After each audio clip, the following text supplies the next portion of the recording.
Guys, stick with us. And today we're going to tell you how to get into that first investment property. You better get fired up. Lissette, it's Monday. Are you excited? I am excited. How are you, Joe? Well, listen, before we get into how I am, today is a great day, but tomorrow's an even better day. What's going on tomorrow? I'm turning the big 4-0. It's Yeah, exciting. the big 4-0. Congratulations, man. Happy birthday. Thank you. I appreciate that. Thanks, Joe. Super exciting. So today we're going to talk about your first investment property. Now, there are a lot of different ways to invest in real estate. And I would say real estate is some of the most aggressive investing you can do. If you look at people who've got 7, 8 figures, 9 figures worth of wealth, the overwhelming majority of them are going to have some sort of real estate investment in their portfolio. Now, there are a lot of different ways to invest. You can buy a property and rent it out. You can buy a property and flip it. You can even wholesale, right? There's a lot of different ways to do it. There's more than even what I'm talking about here. But today we're going to get into some great tips for those who are buying their first rental property ever. And they're just looking for a few little stepping stones to keep in the back of their mind while they're doing it. So Lissette, why don't you kick us off? Tell us some things. I know you've worked with a lot of investors. You've got a couple good relationships with investors. Tell us some things that you would recommend for a first-time investor. So when I come across first-time investors, sometimes it's a little bit daunting, and I tell my investors, let's sit down and let's just create a plan. Let's see where we are and where do you want to be. Now, let's start is what kind of property do you want to acquire? Is this going to be a short-term rental? Are you thinking Airbnb? Are you thinking of fix and flip? Are you thinking of holding onto this property, having it gain appreciation throughout the years, and maybe selling it maybe when you're closer towards retirement? What path are you thinking, and what's the long-term view? Now, once we get that filtered down, we can filter that a little bit more as to what does that entail? What kind of expenses come along with each one? What kind of maintenance will be required, or what kind of management? And then we can filter it down a little bit more and now narrow it down to the type of property we're looking for. Are we looking for a single family home, a multiple family home? Are you looking for something on the beach that maybe is like a duplex or something? So those would be just a generic starting point I would start with all my clients. All phenomenal points and all the answers to those questions. If you've got a good realtor, they're going to be asking those questions because there might be a home that is a horrible rental property. It's not going to make any sense numbers wise. But if you look at it from a flip standpoint, it could absolutely make sense, right? And the opposite is also true, right? I'll give you another great example. Some of the people, especially up north, looking to invest down here, I probably get this once or twice a week. They're looking for beachfront condos, beachfront homes, beachfront townhouses, and they want to be able to Airbnb it, right? Well, a lot of the places here know that, and they don't want that type of clientele in their building. So they don't allow maybe more than one rental a year. Maybe they don't allow renting for the first 2 years or whatever it is, right?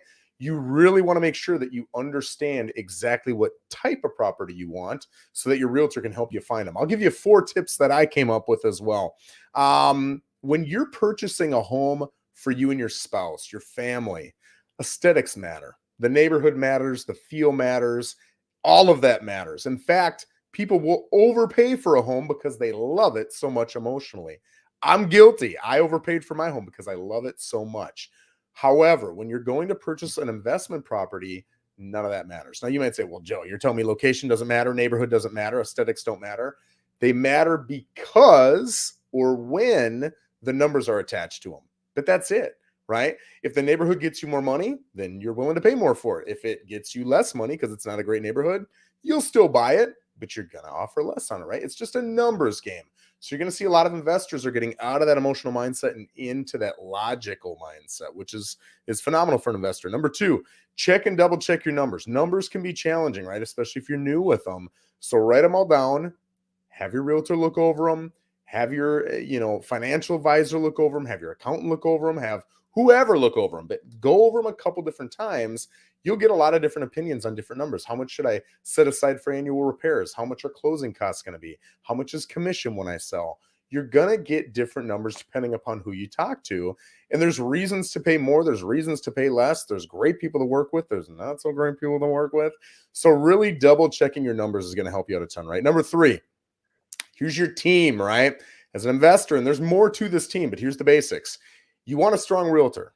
And there is a difference between a strong investment realtor and a strong residential realtor. A lot of realtors can help you buy a home and sell a home, but when it comes to investment numbers, they've never crunched the numbers. They've never owned an investment. They don't know how to evaluate or analyze whether or not that investment's great for you, right? So get a strong investment realtor.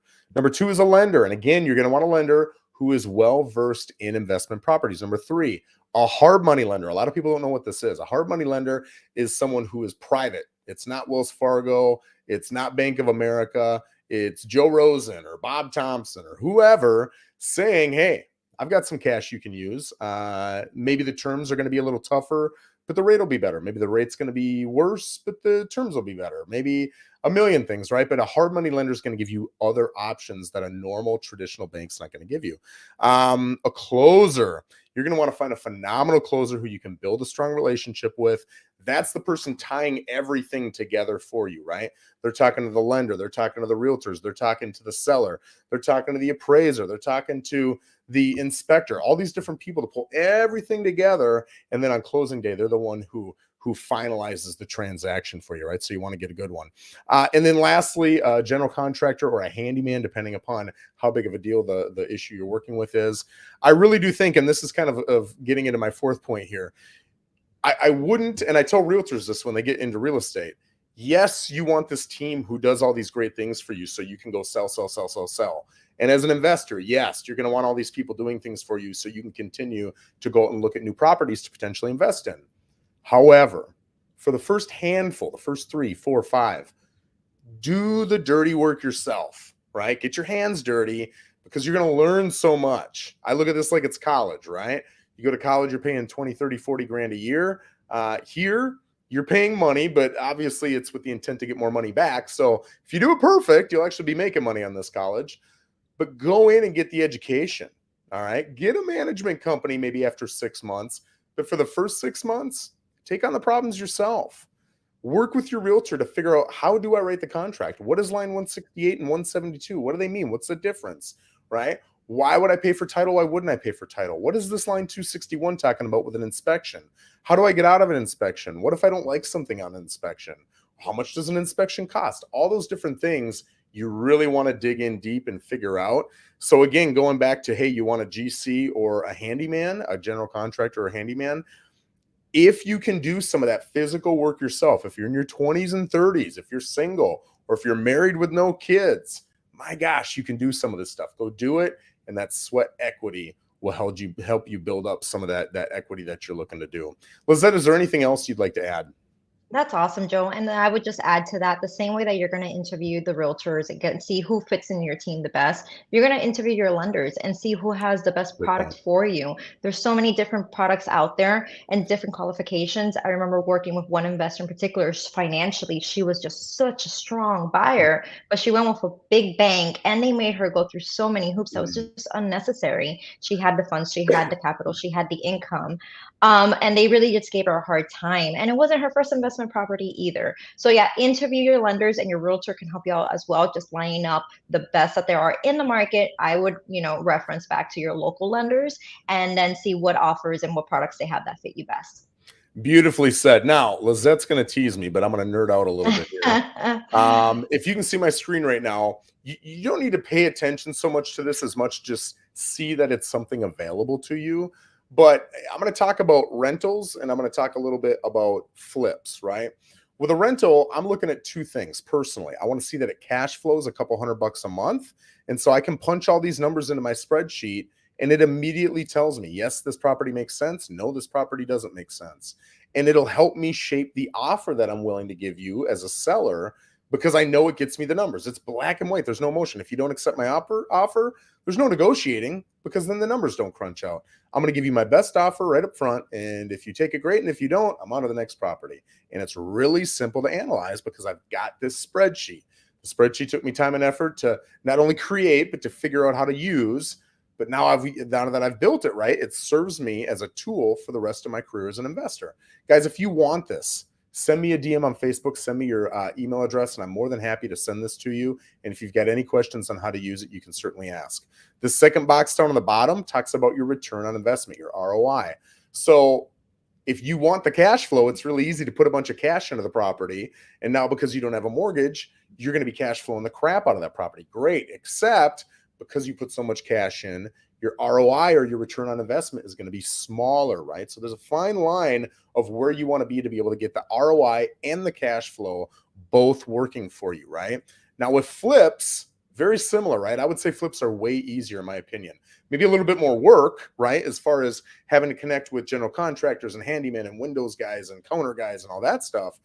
But the numbers are way easier in my opinion. It literally comes down to, what would this home sell for in the condition I plan on getting it in?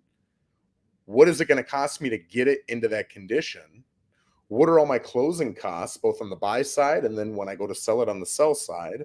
And then how much profit do I need to make? Do I need to make 20 grand, 30 grand, 40 grand, whatever it is you think you need to make? And the higher the number, the more challenging it's going to be to find a seller who will sell for that amount. But obviously the more you make, right? And then whatever that number at the end is, that's what you'll offer. That's your offer. It's a piece of cake.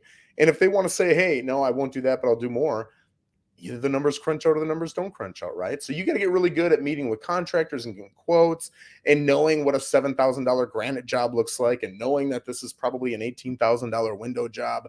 That's where your skills and expertise or your realtor skills and expertise or your handyman or general contract skills and expertise come into play. But running those numbers, having that spreadsheet built on day one, so you're putting in the effort once and then everything's systematic, that's really going to help you. So guys, again, if you want that or that adds value to you in any way, certainly let me know. I appreciate you guys joining me, Lissette, especially before your big birthday bash.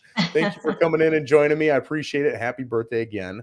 Thank you. That was awesome, Joe. That spreadsheet. You see, that's what makes the difference between an average agent and the type of agent you want on your team. So that was pretty cool. Yeah. Well, and I'd like to say it's because I'm a great realtor, but honestly, it's because I'm a nerd. I made that when I was in the Army and we would sit there and think about, but yeah, I appreciate that. I appreciate that a lot. So guys, thanks for joining me. If you've got any future video ideas that you'd like Lissette and I to delve into, certainly let us know. And we're happy to do that. Have a fantastic day.